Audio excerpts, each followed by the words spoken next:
নিষেধ বা hard and fast কোনো নিয়ম নেই, সেটা আলাদা কথা। তবে আমি কতগুলো কথা এখানে বলছি। দেখো শুভজিৎ, প্রথম কথা হচ্ছে যে অভিজিৎ বন্দ্যোপাধ্যায়ের ব্যক্তিগত ইন্টিগ্রিটি বা ব্যক্তিগত সততা নিয়ে আজকে উনি বিজেপি জয়েন করেছেন। মানে আপনার কোথাও মনে হয়েছে যে এই যুক্তিটা মানে যুক্তি জাস্ট বলার মতন না? হ্যাঁ, আমার ওনার অনেক কথাই মনে হয়েছে যে শুভেন্দুর হচ্ছে কাগজে মোড়া ছিল, তাই ভেতরে দেখা যায়নি টাকা আছে, অতএব টাকা ছিল না। এই যুক্তিটাও যেরকম লেগেছে, আমার এই সিপিএম ঈশ্বর মানে বলে সিপিএম করি না যুক্তিটাও একই রকম লেগেছে। তাতে আমার কোনো অসুবিধা নেই, সিপিএম করছে না বলে তাই নিয়ে আমার কোনো আক্ষেপও নেই। কিন্তু আমি যে কথাটা বলছি সেটা হচ্ছে, দেখো ওনার ব্যক্তিগত ইন্টিগ্রিটি নিয়ে, ওনার সততা নিয়ে আমার কোনো প্রশ্ন তুলতে আমি এখানে আসিনি। আজকে উনি সকালবেলা বিজেপি জয়েন করেছেন বলে বিকেলবেলা আমি বলবো উনি অসৎ, কখনোই তা না। ইনফ্যাক্ট ওনার সম্পর্কে আমি যতদূর জেনেছি, মানে আমার সাথে তো ওনার সরাসরি আলাপ নেই, কিন্তু যাদের আলাপ আছে, যাদের থেকে জেনেছি, আমি শুনেছি উনি ব্যক্তিগতভাবে অত্যন্ত সৎ মানুষ। একটু অনেকে বলে উনি একটু পাবলিসিটি ভালোবাসেন, সেটা আলাদা কথা, কিন্তু ব্যক্তিগতভাবে উনি সৎ মানুষ। কিন্তু আমি একটা জিনিস দেখছি শুভজিৎ, দেখো তৃণমূল কংগ্রেস বারবার চেষ্টা করেছিল জাস্টিস অভিজিৎ গাঙ্গুলিকে এই হচ্ছে নিয়োগ দুর্নীতির বিচার প্রক্রিয়া থেকে সরাতে।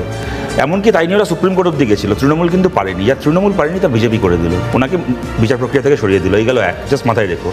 2 নম্বর কথা, তৃণমূল বারবার চেষ্টা করেছিল উনি ছাড়াও বাকি যারা বিচারপতি আছেন, অমৃতা সিনহা হতে পারেন, বিশ্বজিৎ বসু হতে পারেন, কি হচ্ছে যিনি ওই এখন চিফ জাস্টিস, একজনের বাড়ির বাইরে, ওটার নামটা কি, যার বাড়ির বাইরে পোস্টার লাগিয়েছিল, বিচারপতি মান্থা, এদেরও ইন্টিগ্রিটি, যে এনারা যে বিচারটা করছেন এর পেছনে রাজনৈতিক স্বার্থ আছে, এগুলো আসলে বিচার নয়, এগুলো রাজনীতি। এই প্রশ্নটা তৃণমূল বারবার তোলার চেষ্টা করেছিল কোনো প্রমাণ ছাড়া। আজকে কিন্তু মোটামুটি একটা প্রমাণ, একটা সন্দেহ তৈরি করার একটা সুযোগ ওরা পেয়ে গেল। 3 নম্বর আমার লাস্ট কথাটা, জাস্ট ভাই 10টা সেকেন্ড। দেখো আমরা এমন একটা দিনে আজকে দাঁড়িয়ে আছি, আজ যেমন জাস্টিস অভিজিৎ গাঙ্গুলি একটা রাজনৈতিক দলে জয়েন করেছেন, আজকে জিএন সাইবাবাকে তোমরা জানো 10 বছর ধরে 99% হ্যান্ডিক্যাপ্ট একটা মানুষ, 99% হ্যান্ডিক্যাপ্ট, 10 বছর তাকে জেলে রাখার পরে আজকে মহারাষ্ট্র আদালত তাকে বেকসুর খালাস করেছে।